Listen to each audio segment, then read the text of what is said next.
예. 제가 궁금한 게 있었어요. 그러니까 예, 이번에 뉴스에 잠깐 보도됐던 게 뭐냐면 3월 30일에 국내 기술로 개발한 고체 연료 발사체 우주 발사체 시험 발사가 성공했다라고 네. 보도가 됐습니다. 근데 국민들께서 아마 뉴스 보신 분도 있고 정말 그랬나? 하고 지금 처음 들으신 분도 계실 것 같은데 이게 좀 어떤 소식인지 이거 자세가 좀 정리 좀 해주세요. 네. 사실 북한이 이렇게 긴장도를 높이고 있지만은 네. 사실 우리 군도 우리 또 문재인 정부도 아주 착실히 이런 준비를 하고 있습니다.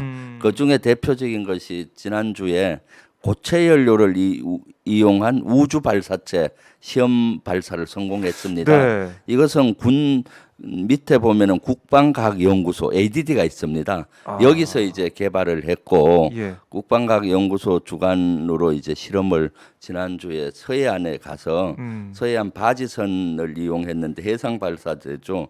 그걸 이용을 해서 네. 발사를 했는데 시험 성공을 했습니다. 이것은 아주 대단한 역사적인 사건입니다. 그래요? 우리 국민들께서는 작년에 누리호 1차 발사할 때 대단한 국민적인 관심사가 있었잖아요. 그런데 좀 사실 아쉬웠죠. 이거 못지않게 네.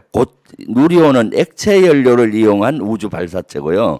이번에 한 것은 고체 연료를 이용한 우주 발사체 시험 성공을 한 것이기 때문에 저는 네. 누리호 발사 이상으로 의미를 부여하고 있습니다. 그런데 이것이 군에서 하다 보니까 좀 비밀리했고 그 실험하기 전날까지도 비밀리에 붙여졌고 이제 시험 성공한 이후에 언론에 공개를 했어요. 그러니까 하루 뉴스거리를 지나지 않았어요. 하루만 반딱 뉴스로 하다 예. 보니까 사실 이건 역사적으로 대단한 것인데 아쉬움이 있죠. 다행히 올 오마이TV에서 이걸 다루어 주셔서 그러니까요. 너무 감사합니다. 이런 것도 저희가 짚고 넘어가고 예. 의미를 따져봐야겠죠. 그렇습니다. 또 이제 문재인 정부 하에서 예. 이런 성과를 거둔 이런 모습이 됐는데 네. 이게 우리가 한번 이 사안을 보면서 조금 짚고 넘어가야 할 그런 부분들이 한미 미사일 지침 개정 네, 그렇습니다. 이 얘기부터 좀 해봐야 될 것 같아요. 예. 어떻게 좀 변화가 되온 건가요? 사실 이 고체 연료 네. 우주 발사체 성공은 한미 미사일 지침과 아주 긴밀히 관계가 있어요. 그동안 규제를 받아온 것이거든요. 네. 그런데 1년 반 전에 2020년 7월에 고체 연료를 이용한 우주 발사체에 대한 네. 규제를 한미 간에 협의를 해서 문재인 대통령이 풀었어요. 어. 미국에서.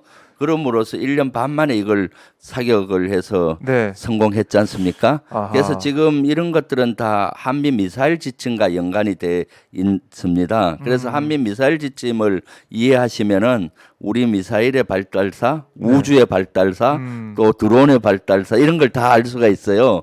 그래서 제가 여기에 대해서 잠깐 좀 말씀을 드리고 싶은데 네. 한미 미사일 지침은 1979년도에 한미 간에 체결이 된 자율 규제 형식으로 체결이 됐습니다. 오래됐네요. 예, 예. 이게 왜 그런가 하면 70년 초에 우리가 미사일을 개발을 했는데 미사일 개발은 기술이 공유가 안 됩니다. 국가끼리. 자체 개발을 해야 되거든요. 한미 동맹이 강화됐더라도 미국이 기술을 안 줍니다. 그래서 우리가 그 당시 70년도에는 나이키 미사일이 있었어요. 이거는 비행기를 잡는 지대공 미사일이었습니다. 그래서 지대공. 지대공 미사일이 한국에 배치가 돼 있었는데 미국 것이 네. 그걸 우리도 미국 걸 사다가 배치를 했었죠. 그래서 이 나이키 미사일을 분해해서 네. 지대지 미사일을 우리가 만드는 겁니다. 분해해가지고. 비행기 잡는 거를 네. 그걸 이제 더 해서 지상. 지상에 사격할 수 있는 미사일을 만드는데 그 미사일 이름이 백곰이라고 네. 1978년도에 그 시험 성공을 했어요. 그랬더니 세계가 깜짝 놀랐죠. 특히 미국이나 그 당시 소련, 상상을 중국 못했던 뭐 그런 이런 부분이. 나라에서 네. 우리가 180km까지 지대지 미사일을 사격했으니 깜짝 놀란 거죠. 그런 차제에 우리도 하고 미국도 하고 이해관계가 맞닥뜨려진 미사일이에요. 우리는 지대공 미사일을 응용하다 보니까 네. 지대지 미사일 기술을 하긴 했어도 초보적인 수준이에요. 그러니까 지대공 미사일은 지령 방식이라 해서 레이더에서 표적을 계속 미사일에 지시해 준 미사일이 따라가자 하는 방식인데 지대지 미사일은 지령 방식이 아니라 파이어 포겟 방식, 사격하면 지가 알아서 찾아가서 타격해야 되는데 이 기술이 없었던 거예요. 네. 그래서 이제 미국한테 우리가 180km 탄도 중량은 500km만 하겠다. 자율적으로 규제할 테니까 기술 좀 기술, 이전해 달라. 네. 그래서 미국이 그 동의를 해서 이것이 아. 만들어졌던 것이고 그게 근데, 거기 시작이었군요. 예, 180km는 네. 180km 이 미사일을 왜 규제하는가 하면은 음. 대량 살상 무기 투발 수단으로 미사일을 쓰기 때문에 네. 이걸 규제하는 겁니다. 핵탄을 실을 수 있기 때문에. 그렇죠. 그럼 핵탄을 실으면 어떻습니까? 180km 정도는 쏜 지역에서도 피해가 가요. 그러니까 180km 정도는 풀어줘도 문제가 없거든요. 그리고 탄두 중량이 중요한데 500kg으로 중요했잖아요. 통상 핵탄은 한 1톤 이상 갑니다. 그렇군요. 500kg 이하로 하기에는 대단히 기술적인 축적이 돼야 되니까 탄두 중량하고 네. 저 미사일 사거리를 규제했거든요. 근데 이제 점점 필요성에 의해서 이게 4번 개정을 했죠. 네. 2001년도에 그 김대중 정부 때 300km 했었고 사거리가 늘어났네요. 예, 사거리를 늘려줬고요. 왜냐하면 180km는 너무 적으니까. 네. 그다음 2012년도에 800km까지 늘렸고요. 오. 그렇지만 탄두 중량을 늘리지 않았었는데 네. 문재인 정부 들어와서 여기에 가장 관심이 많았습니다. 그래서 미국을 설득해서 2017년도에 탄두 중량을 해제했어요. 왜냐하면 북한의 핵미사일은 고도화되는데 네. 500kg 갖고는 택도 안 되거든요. 그래서 탄두 중량을 풀었는데 네. 저것도 풀고 나서 한 1년 조금 지나서 세계 최고 탄두 중량을 가진 미사일을 개발했어요. 고위력. 그리고 이제 2020년 7월에 네. 여기에다가 이제 고체 연료 우주 발사체가 풀렸어요.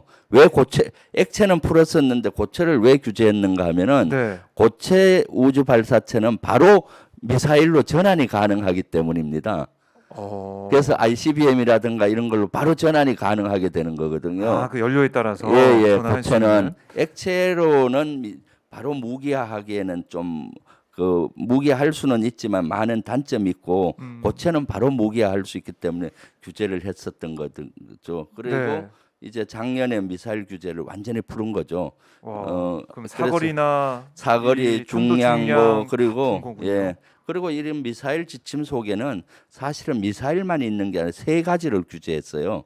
미사일에 대한 규제, 네. 무인기 드론 있잖아요. 드론의 탑재 중량을 2.5톤 이하로 하라고 규제를 했었고 네. 우주 발사체에 대한 규제가 있었어요. 이것은 다 연관이 되는 거거든요. 예. 드론은 무인기는 뭡니까? 무인기를 2.5 탑재 중량을 2.5톤으로 한 것은 거기에 무기를 실지 말라는 거예요. 그냥 관측하는 감시 장비만 카메라 싣고 이렇게 하라는 거였고 네. 그것도 푸른 것이고 우주 발사체에 대한 규제를 푸른 거죠. 네. 그동안은 액체만 하고 고체는 하지 마라 하다 고체는 풀었고 그 대신 이제 이동식 발사대는 안 된다. 고정식 발사대 해라. 네. 왜냐하면 고공에 간 고정식 발사대 있잖아요. 그거는 감시가 가능하잖아요. 그렇죠. 무기로 한 대에도 감시가 가능한데 텔이나 이런 이동식 발사대로는 감시가 안 되거든. 그래서 그런 규제를 했었는데 다 푸른 것이죠. 오. 예, 그래서 예. 저는 그때 작년에 미사일 지침이 해제되면서 문재인 대통령은 3가지의 주권을 얻었다라고 얘기를 했어요. 네. 미사일 주권, 드론 주권, 네. 우주 주권을 얻었다라고 표현했죠. 왜냐하면 이제는 규제를 안 받으니까 미사일은 우리 맘대로 개발을 할 수 있었고 드론도 이제 앞으로는 소형인데 대형 드론을 만들 수 있는 길이 열렸고요. 무인기. 그다음에 이제 우주 발사체에 대한 규제가 풀림으로써 네. 우주로 가는 주권 또 우주로 가는 고속도로가 만들 수 있는 길이 열렸던 거죠. 네. 와, 이렇게 한 번에 쭉 정리해 보니까 네. 그 지침의 의미 또 네. 그다음에 지금 문재인 정부 하에서 이게 풀어지면서 우리가 어떤 능력을 얻었는지 다 알 수가 네. 있는데 와, 정말 잘하시네요. 역시 예. 미사일 사령관 경력 예. 있으시죠? 예. 맞아요. 그래서 기억이 사실은 납니다. 와, 정말 잘하시네요. 제가 잘하는 게 아니라 네. 문재인 정부는 진짜로 안보에 대해서 아, 획기적으로 진척을 이루었어요. 그런데 그 보수나 국민의힘에서는 문재인 정부가 안보 폭망을 했다 하죠. 왜냐하면 이런 오. 것들은 비밀리에 많이 이루어지고 네. 또 공개를 그 적극 홍보를 안 하다 보니까 이런 진척이 아. 있었는데도 불구하고 네. 조명이 잘 안 되고 있었던 것이죠. 예. 그렇군요. 예. 저희 댓글 보니까 김병조 의원 재발견 이렇게 해서 좋아하시는 분들 계시는데 예. 또 아. 이것만이 아니라 예. 4월 1일 날 아주 또 획기적인 일이 있었어요. 뭐가 또 뭔가 있었나요? 하면 미사일이 기술이 진척이 됐잖아요. 네. 그러면 군에서도 그런 조직이 확대돼야 되지 않습니까? 네. 제가 육군 미사일 사령관을 했는데 네. 그걸 확대해서 미사일 육군 미사일 전략사령부로 다시 개칭하고 아. 제2의 도약을 위한 창설식을 했습니다. 그렇군요. 사실 그때 이제 서욱 장관이 네. 북한이 만약에 아. 한다면 미사일로 도발한다면은 네. 원점과 이런 거에 대해서 선제 타격하겠다라고 창설식 때 얘기했던 거를 그랬군요. 김여정이가 얘기하고 했거든요. 그래서 사실 문재인 정부에서 제가 그 미사일 사령관 하면서 계속 줄고 온 네. 미사일 사령부를 확대해서 전략 사령부로 해야 된다. 국회의원이 돼서도 계속 요구했는데 이번에 이루어져서 아주 다행입니다. 그러니까 예를 들어서 미사일 사령관은 투스타예요. 네. 이번에 미사일 전략 사령부로 되면서 쓰리스타로 성격을 아. 했고 사단급 부대에서 군단급 규모로 확대했다고 그렇겠네요. 보시면 되죠. 네, 그리고 그 쓰리스타. 참모장도 대령이었는데 완스타로 바꾸고 예. 조직도 여러 조직을 확대하고요. 그래서 이제 실질적으로 미사일 고체 연료 우주 발사체라든가 또는 곧 그 세계 최대 탄두 중량 이런 것들이 개발되는 그만큼 네. 군에서도 이번에 조직을 확대해서 음. 북한의 핵 미사일에 대한 억지 능력이라든가 이런 능력을 키웠다는 건 큰 의미입니다. 이런 것들이 거의 조명이 안 되고 있어요. 그렇죠. 아니 예, 그냥 뭐 단신으로 뭐가 있었다 네. 말을 했다 이렇게 끝나는 거지. 예, 조직 개편이 어떻게 되고 그 예. 의미가 뭔지는 아마 저희 시청자분들도 이 김병주 의원의 말을 듣고 알 것 같아요. 지금 예. 이 말씀을 듣고 아 그런 의미가 있구나라고 정리하실 것 같은데 이렇게 이제 미사일 지침도 다 이제 풀어지고 해서 우리가 주권을 얻는 상황에다가 우주 발사체 네. 시험 발사에서 성공을 한 거잖아요. 예, 그렇죠. 우주 발사체라고 하면 뭐 우주에 쏘는 거다라는 느낌은 있는데 정확히 어떻게 구성이 돼 있고 네. 또 자세한 상황은 좀 어땠는지 발사 상황이 어땠는지 궁금합니다. 이번에 그 시험 성공한 것은 네. 우주에 인공위성을 쌓아올리기 위해서는 여러 단으로 돼 있잖아요. 이번 거는 4단으로 만드는 개념이었어요. 네. 1단, 2단, 3단, 4단으로. 근데 이번에는 1단은 출력이 너무 크기 때문에 해상 발사대에서는 할 수가 없어요. 그러니까 2단, 3단, 4단을 결합해서 네. 사격을 해서 우주 공간까지 올렸던 거고요. 어, 그 인공위성은 가짜 인공위성인 더미를 올렸던 더미를 거고 올려서. 그리고 우주 공간까지 올라갔고요. 네. 여기서 기술 실험은 여러 가지 하는데 2단, 3단 이런 단분리가 되게 네. 어려운 기술입니다. 어. 그러니까 2단, 3단 단분리가 완벽히 이루어졌고 그다음 마지막 단계에서 인공위성 위에 덮는 덮개 네. 페어링이 아, 제대로 맞아요. 열려야 되잖아요. 예. 페어링 기술도 아주 완벽히 수행이 됐고 그다음 이게 올라가면서 자세 제어를 해야 됩니다. 네. 자세가 삐뚤어지면 못 가잖아요. 그렇죠. 그래서 자세 제어 기술 이런 것도 완전히 성공을 했죠. 저기에서 나오는 거 보면 지금 떨어진 게 네. 그 페어링이 떨어진 거고요. 저 위에 앞에 둥그런 게 페어링이거든요. 예. 그리고 지금 우측은 단분리가 되는 영상이고 그런 것들이 완벽히 이렇게 이루어졌기 때문에 네. 성공한 거죠. 예. 야, 저 화면만 보더라도 네. 정말 정밀한 기술이 들어가야 된다는 생각이 드는데 예. 저걸 해낸 거군요, 우리가. 그렇죠. 예. 야, 그러면 이게 고체 연료 발사체 향후 이제 발사 일정이나 예. 이게 전력화가 좀 언제 될지 이것도 좀 궁금한데. 예. 저것은 좀 여러 번 실험을 해야 되는데 네. 또 이런 실험을 한 번 성공했다고 바로 하긴 안정성이 담보가 안 되죠. 그래서 올 연말에 지금 했던 실험을 다시 한번 해서 안정성을 높이고 네. 그다음에 지금 고흥에다가 지상 고체 연료를 이용한 우주 발사체 발사장을 만들고 있습니다. 이게 발사장이 아마 내년쯤 완료가 되면은 네. 거기에서 이제 1단부터 모든 4단까지 연결해서 거기서 이제 거기서 쏠수 싸울 왜냐하면 해상 발사대에서는 이 압이 세기 때문에 견디기가 어렵습니다. 그래서 지상 발사대를 만들고 네. 이제 실험을 한 이후에 그러면 이제 완성이 되잖아요. 그럼 네. 2, 3년 내에 이제 우리의 그 군사 위성을 우리 손으로 쌓아 올릴 수가 있고 아하. 소규모의 어떤 위성들은 대부분 고체 연료 발사체를 이용해서 할 수가 있죠. 그리고 저것은 이제 지금은 군사 위성과 군대에서만 쓰는데 민간에 이해해서 민간에서도 고체 연료 발사체로 소형 위성들 대규모 위성은 큰 위성들은 액체 발사체로 하는데 액체 연료 네. 발사체로 하는데 저궤도에 올라가는 그런 것들은 고체로 하는 것이 효과적이거든요. 그런 길이 열린 것이죠. 다양한 선택을 할 수 있는 예, 상황이 됐네요. 예, 예. 자, 이거 고체 연료, 액체 연료 저희가 계속해서 언급을 하고 있는데 그럼 여기서 이 두 연료가 어떤 차이가 있는지 장단점이 뭔지 두 이거 가지, 한번 보죠. 예, 네. 그렇죠. 액체하고 고체의 차이는 고체는 쉽게 얘기하면은 양초 같이 고체 덩어리로 이래 돼 있습니다. 예. 그것이 발사체 안에 들어가 양초, 있고요. 예. 또 미사일은 미사일 안에 들어가 있어요. 그럼 이건 불만 붙이면 그냥 타는 겁니다. 네. 근데 액체는 어떻느냐? 엔진 액체는 두 가지 액체가 있어요. 연료가 있고 산화제가 있고 그 산화제가 이렇게 들어가서 연소되잖아요. 네. 그러니까 구조가 액체는 아주 복잡합니다. 말만 들어도 복잡하네요. 우리 차량만 해도 엔진 돌리려면 얼마나 복잡해요. 노즐이 있고 무슨 간이 있고 그렇기 때문에 아주 복잡한 반면에 그 고체는 구조가 아주 간단하고요. 그러니까요. 그러니까 액체는 준비하는데도 오래 걸려요. 음. 발사체 사격하려면 한 30일 준비를 해야 되는 거고 세우고 뭐 연료 주입하고 뭐 이런 것들. 근데 고체는 신속히 할 수가 있고 네. 또 그러다 보니까 액체는 고가예요. 엔진, 노즐 뭐 이런 거 만드는데 얼마나 부품이 많습니까? 그렇죠. 고체는 그런 것들이 필요 없이 그냥 그 고체 덩어리만 넣으면 되니까 아주 저가예요. 그렇기 때문에 고체 연료를 우주 발사체는 만들기가 쉬워요, 아주.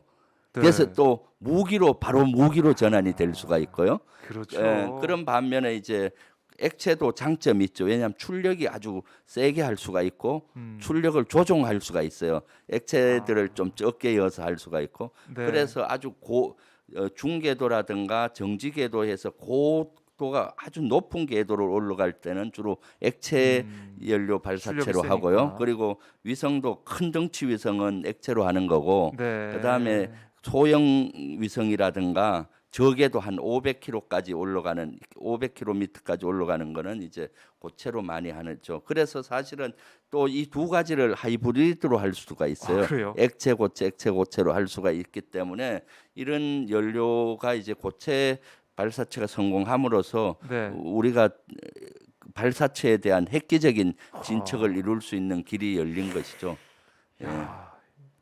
좋아졌네요, 진짜. 예, 예.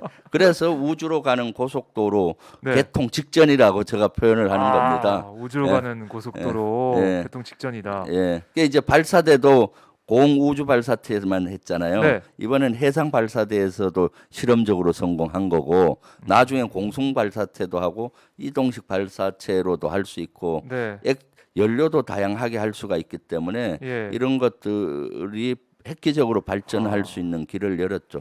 그리고 또 세계에서 깜짝 놀란 것은 예. 고체 연료가 풀린 지 1년 반 됐는데 우리가 시험 성공했거든요. 세계 이런 나라가 없어요. 문재인 정부니까 이거 되는 겁니다.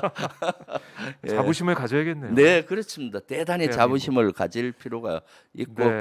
가져야 되는 거죠. 예. 근데 이런 거는 왜 언론에 네. 주요하게 보도가 안 될까요? 그러니까 누리호 같이 네, 이것은 네. 상업용으로 됐던 경우는 예고가 됐잖아요. 예고가 이미 되니까. 누리호 2차 발사 6월 15일 날 하는 걸로 알고 있잖아요. 네. 그리고 막 그런 언론에 하는데 음. 군에서 이루어지는 건 대부분 비밀에 붙여지고 그래서 그런 부분. 내일 실험한다 이런 얘기를 안 하잖아요. 네. 그래서 실험 성공한 후에만 이렇게 공개를 잠깐 하니까 다들 또 관심도가- 조명이 안 돼요. 또 네, 그리고 네. 의미도 잘 모르고. 그래서 이런 것들을 사실 발사한 성공했으면은 네. 언론이 좀 많이 다루어 줬으면 좋겠어요. 그리고 국민적으로 자부심을 느끼게. 그러니까요. 예. 저희 시청자분들 아마 들으시면서 이런 의미가 있구나. 네. 이게 중요한 건데 왜 이렇게 보도가 안 되고 조명이 안 되지 이런 생각을 하실 것 같은데 그렇죠. 이제 누리호 발사나 이런 것들이 진행이 되면 아까 말씀하신 것처럼 우주로 가는 고속도로 네. 이게 만들어질 거다 네. 말씀을 하셨는데 그러면 이게 필연적으로 네. 우주 산업의 발전에 영향을 많이 줄 거다 이렇게 볼 수가 있겠네요. 엄청나죠. 앞으로는 우주 분야는 네. 산업의 영역까지 새로운 먹거리로 그렇죠. 오르는 산업입니다. 지금만 해도 우주 산업이 네.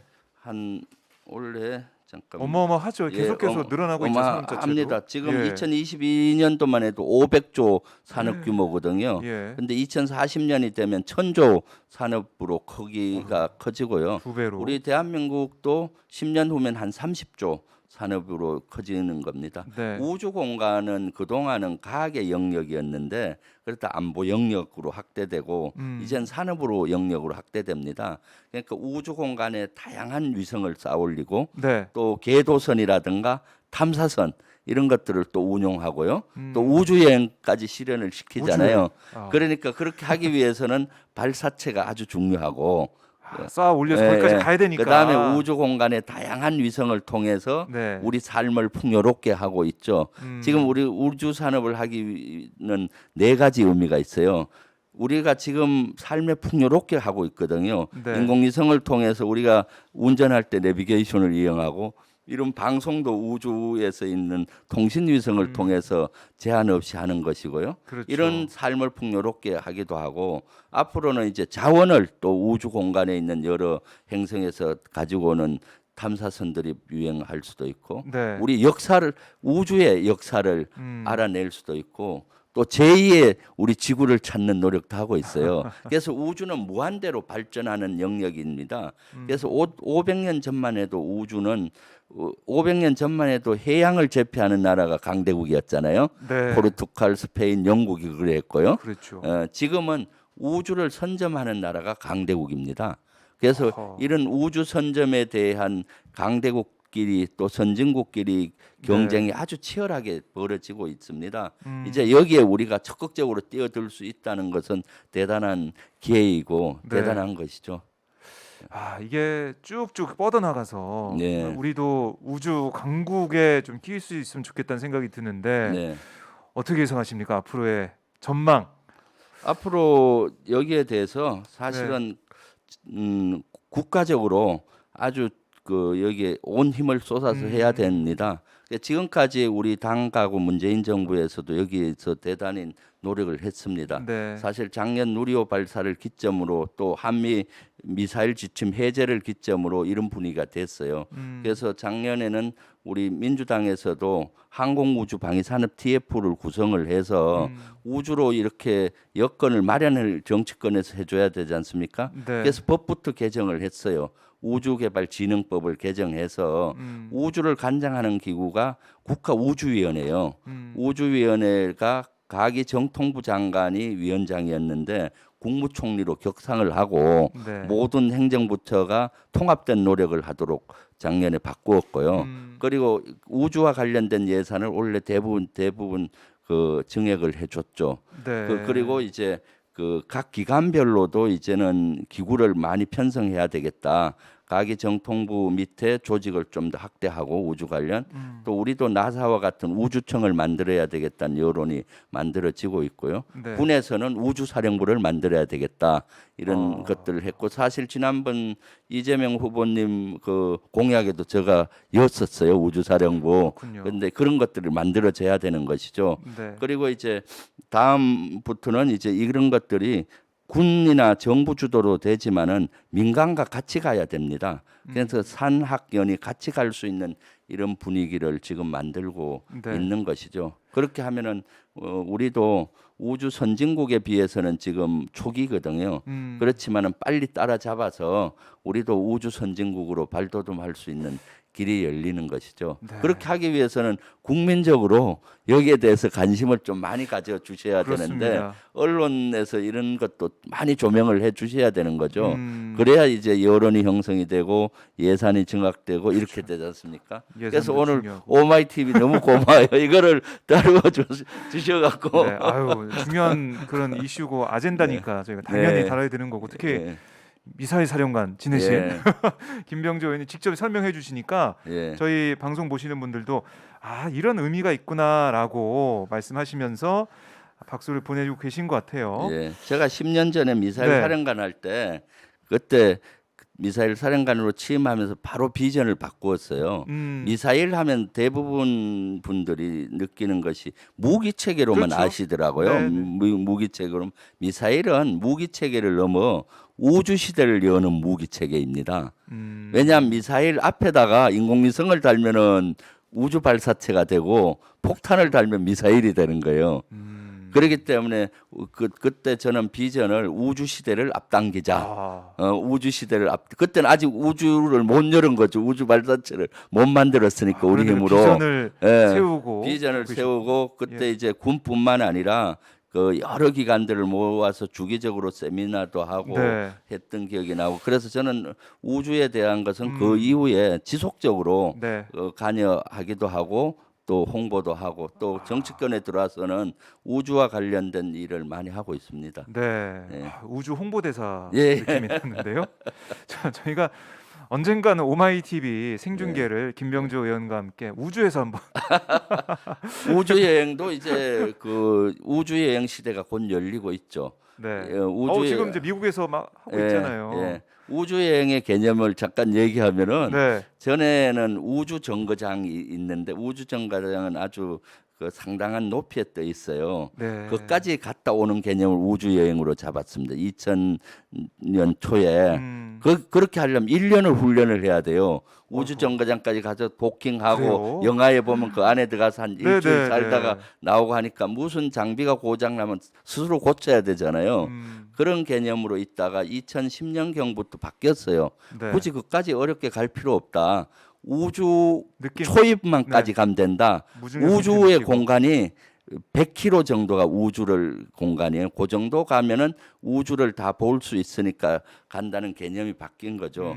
그래서 지금은 지난번에 한 80km, 90km까지 갔잖아요. 그럼 무중력 체험도 하고 네. 지구를 볼 수도 있고 그때 예산 갔다 온 분들 한 300억 들었다는데 2, 3년 되면은 이제 한 3억이면 갔다 올 수 3억이면. 있고 또 한 10년 있으면 몇 천만 원은 갔다 오는 시대가 되는 네. 거죠. 그래서 우주 시대는 이런 우주 여행 산업도 큰 산업 중에 하나입니다. 그렇네요. 이 정말 네. 이 미래 먹거리가 될 수 있는 예, 그런 그렇습니다. 사업이고 우리가 차근차근 준비해 가고 있고 예. 또 이번 정부 문재인 정부에서는 획기적인 발전이 이뤘다. 그래서 저는 후세 역사가들이 네. 문재인 정부를 평가할 때 그 우주 시대 고속도로를 연 대통령으로 저는 기억할 거라고 봅니다. 김대중 대통령은 IT 시대를 대비해서 네. IT 고속도로를 만들었잖아요. 그래서 우리가 IT 시대에 앞서가고 선진국이 됐지 않습니까? 이제 문재인 대통령님이 이런 길을 열었고 우주 고속도로를 열었기 때문에 네. 후세 역사가들은 우주로 가는 고속도로를 만든 대통령 누구? 문재인 대통령 이렇게 기억할 거예요. 그렇게 생각할 수도 그래서 있겠네요. 대단히 자부심을 가질 필요가 아, 있죠. 예. 그리고 국회에서는 김병주 의원님이 앞장서서 노력을 했다라고 기록이 되겠네요. 오마이뉴스가 네. 이것을 또 아, 많이 열심히 언론과 공감대를 형성했다 국민과 의미를 짚었다. 자, 나중에 역사가들 어떻게 기록을 해줄지 봐야 될 것 같고, 자, 저희 미래에 대해서도 얘기를 쭉 해봤는데, 자, 이렇게 김병주 의원 계속 보시면 여러분들 오마이 TV 구독, 좋아요, 알림 설정 꼭 하셔야 되고요. 그다음에 010-3270-3828, 010-3270-3828 전화 주셔야지 오마이 TV가 이렇게 기존 언론에서 안 짚는 이런 중요한 문제들을 계속 짚고 여러분께 알려드립니다. 여러분들 010-3270-3828 전화 주셔서 오마이 TV 후원금 보내주시면 좋을 것 같고요. 지금 또 이제 주블리 네, 주블리 TV. 김병주, 주블리 TV, 김병주, 예, 주블리 김병주 김병주 유튜브. TV. 예, 예. 좀 늘었어요 구독자가? 예, 조금 늘었습니다. 아. 근데 오마이 TV 나오면 획기적으로 늘 줄 알았는데 아직 덜 늘었어요. 아이고, 네. 자, 들으셨죠? 오마이 TV 지금 보고 계시는 분들 혹시 김병주 TV, 주블리 김병주 TV 구독 안 하신 분들은 유튜브 가셔서 김병주 TV 꼭 구독을 하셔서 이런 좋은 정보들 또 의정 활동들 보시면 좋을 것 같고요. 그리고 뭐 저희가 실시간 후원도 받고 있습니다. 유튜브 슈퍼챗도 받고 있고 항상 김병주 의원의 이런 외교안보적인 식견 또 우주 얘기까지 할 수 있는 미래까지 저희가 들여다볼 수 있는 이 시간 소중하니까요. 여러분들 구독과 좋아요 많이 부탁을 드리겠습니다.